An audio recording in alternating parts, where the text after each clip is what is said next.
Okay, well that was absolute craziness. We have two new geckos. So I was looking up in here, and every time I look in here, I'm thinking, hey, is there gonna be a gecko on the wall? Like where's the baby geckos? It's probably just gonna show up somewhere. Because we have Linus and we have Teddy, but I haven't seen them lay eggs.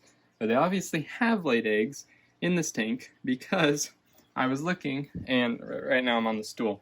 But I was looking and I just see the figure of a little tiny baby gecko hanging out right on this plant right here, and I was thinking I should get my camera out, but I was thinking I should go get my dad, because normally when there's a new gecko, I come and tell my dad, and he was outside, so he came in, and I'm coming back in from outside, and right here, just right sitting right there, is the other baby gecko, and I'm I'm like, what? So I grab it, and I have it in my hand, and then this other one's still sitting there, and I get out a tub to put them in, and I put them in here. So you might be wondering, like, how the heck did you get out of here? It's because this sits in such a way that a baby gecko could, like, slip out of the tank, but the adult geckos can't, or sometimes they can if the tape stops it from, yeah, if this tape comes off. So I'd been worried because it's definitely been a month or two since we got babies, and normally we'd get them at least every month, or, you know, sometime during each month. But it's been a while, and I was kind of concerned about that. I kind of figured I broke up their cycle and they hadn't been laying eggs, because I haven't seen them lay eggs. But here we are, two baby geckos, and I totally forgot how tiny they are, because, sorry, my room's a bit of a mess, but here is Pandora and her crew, and these are the ones that were born last. And you can see just how big Pandora is compared to these guys. It's insane. I completely and utterly forgot how small these things are when they first come out. And this one looks crazy, but it's so small. Like, its tail is so short compared to this one. And it's just so tiny. It's insane.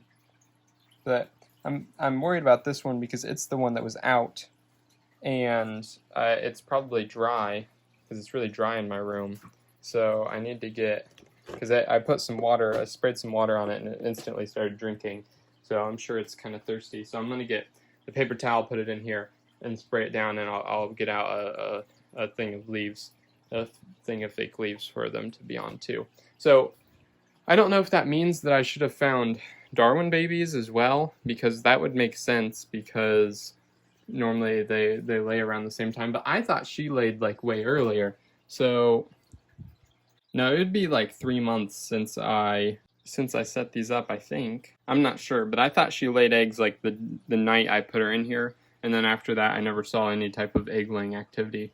So I don't know if I'll find babies just out and about, but once we get the permanent doors on here, I won't have to worry about that so much, about them just finding them in my room, which is funny that it was just sitting right there out in the open, and that always seems to be the case. If I realize a gecko got out somehow, then it's just out in the open somewhere, which is crazy. But here's Darwin, but look at this. Just a little baby isopod sitting on all the way up here, which is crazy. I think it's really cool that isopods live in the cups as well. And I really want to get the doors done, because then I can get this tank set up, and honestly, I'll probably move Chris and Finnick into this tank, because I don't know if I can't tell if they're mature or not, or if they're male or female, but I'm starting to think that the one just under them, the one born a month later than them, might be male. I'm not sure, but I think Chris and Finnick could handle an enclosure of this size, but unfortunately I took off the door early on to experiment on some things, and I can't even set it up temporarily like these guys. But once we get the doors on this tank, then that'll be really cool, and then I can move over some geckos into here. But yeah, new babies. That's crazy. Wow, I literally forgot how small they are. But it'll be really fun when I have like a couple pairs going on. And I want to start breeding Linus with Pam, which is this gecko right here. but because I feel like they're going to come out with the coolest things ever, because they both look really, really cool and kind of similar in pattern. Like if you have Pam's filled in throughout the back, Linus is not, but he does have the pinstripe, so you can bind the full, you can have a full thick coloration all the way down with this cool orange and Dalmatian all together would look really, really amazing. I'm not saying they're going to produce that first time or whatever, but if they produce anything like Pandora here, which is just a complete pinstripe, like imagine her, but the entire back is filled in. That would look really amazing. So that is what I'd like to happen there. But I'm really excited about this. This is so cool. I haven't gotten babies in so long. It is a really strange format to take videos that I filmed, on May 16th, 2021, which is right about 2 years ago, just under 2 years ago, and then edit them now, because it lets me see where I was then, where the enclosures were then, and like where they've come now, and like it's just really neat to see. You don't always notice how much your enclosures change, especially with the plants and the backgrounds and even what animals are in them. And it's cool to see like how I set things up versus how they've ended up 2 years later, and how my plans were for like breeding geckos and how they've changed in just 2 years.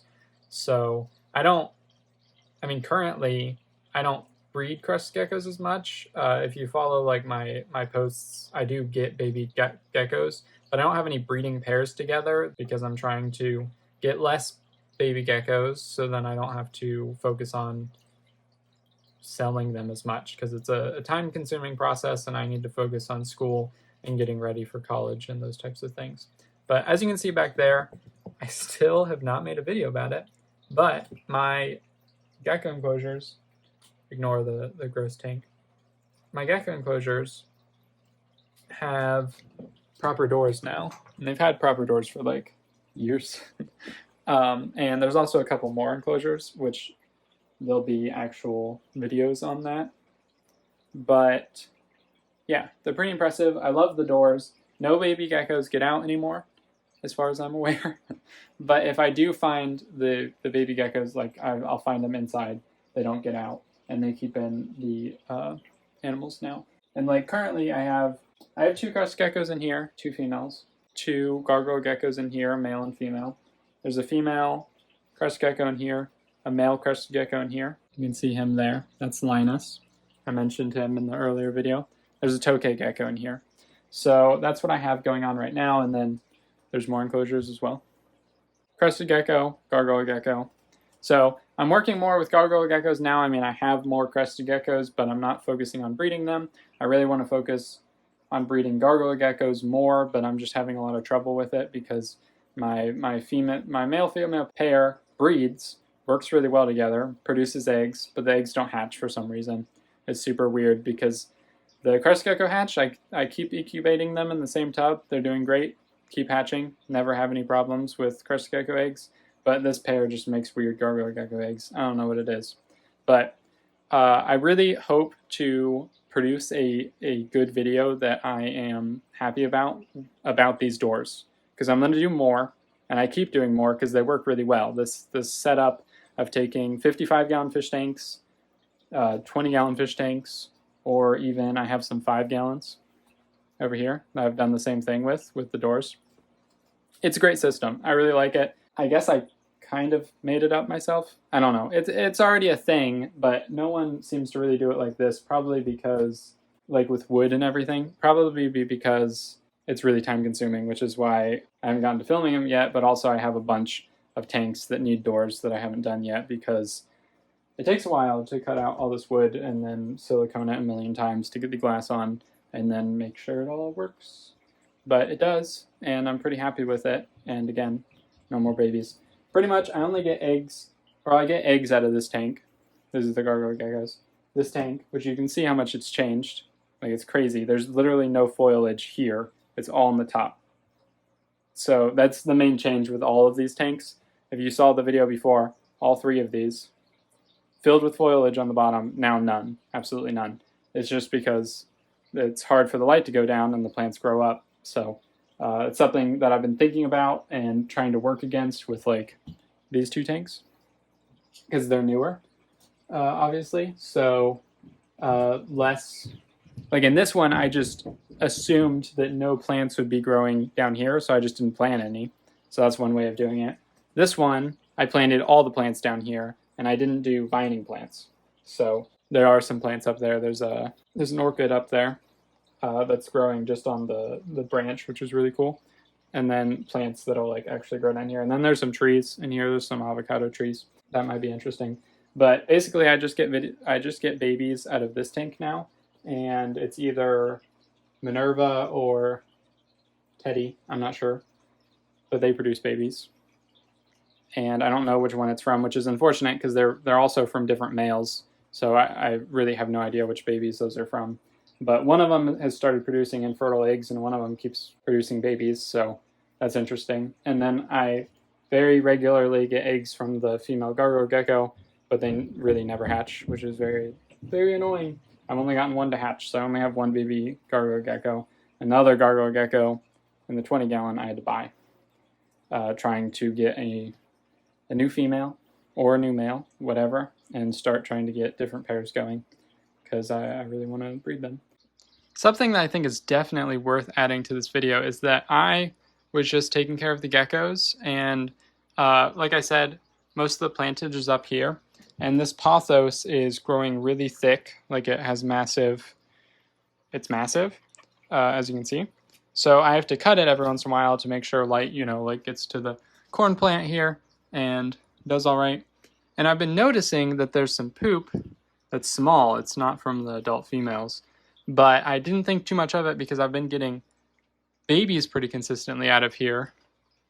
So I wasn't really sure, but also, there's a lot going on up there and I can't see everything. But I just found a baby that's been living in here probably for a couple weeks. You can see it right there. And I got it out and held it, and it's definitely pretty flighty, but that's because it's never, experienced being held before. So you can see it back there. You can see its eye pretty well. And I assume that it's a baby that I got its sibling out a while ago, but I must have not got it out. But I'm gonna make a weird decision and leave it in with these two females, because if it's been doing well in here, I'd kind of like to run out this experiment. So here you can see Minerva, and then Teddy's right here. So I'm gonna just kind of see, like I'll put it into my notes and everything. I took a picture of it while I had it out, and then I put it back. And we'll just kind of see how it goes with raising it in this tank with the adults. I mean, if it's been making it here and getting food and everything, that would be kind of really interesting to know. But it's kind of wild that I found it. And it would have been even more wild if I had found it later and it had been bigger. But it is pretty big. Definitely has been in here for a couple weeks. But I'm just looking around now, trying to figure out if there's any more. But that's pretty wild. Anyway, I hope you enjoyed. If you did, please feel free to like the video and comment if you want to. It's up to you. And stay tuned for more content like the building of these doors. I really hope to get there someday and actually edit those videos because, again, I did it like a year ago. So we'll see. Bye.